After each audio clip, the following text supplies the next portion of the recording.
Лоша патна сигнализација, избледени пешачки премини, критични точки без лежачки полицајци, возила кои возат со поголема брзина од дозволеното и пешаци кои преминуваат на необележени делови од булеварите.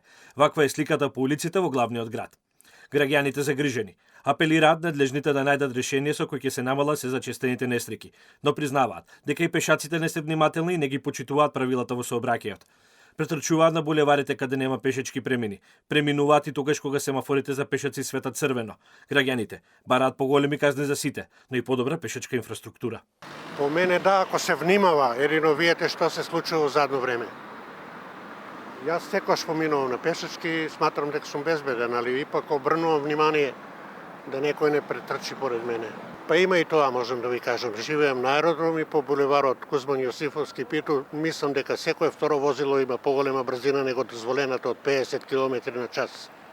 Во никој случај не може безбедно на пешачки, а не без пешачки. Шоферите до некаде пребрзо, а и пешаците сме многу безобразни, да речам.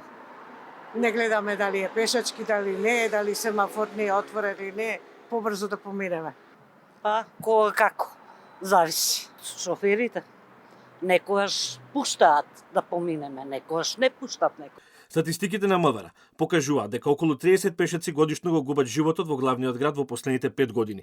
Најчест прекршок, први кој започната постапка, е поради управување на возилото со брзина поголема од дозволената, зашто на републичко ниво во последните 5 години се казнати 117.470 учесници во сообраќајот, додека во главниот град за истиот временски период регистрирани се 3100 за истиот прекршок.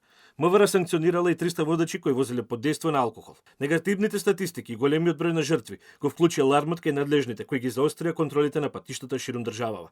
Само во текот на вчерашниот ден на ниво на Македонија изречени се 1036 казни, од кои 186 се пешаци, 224 се за брзо возење, а 76 се за возење без возачка дозвола.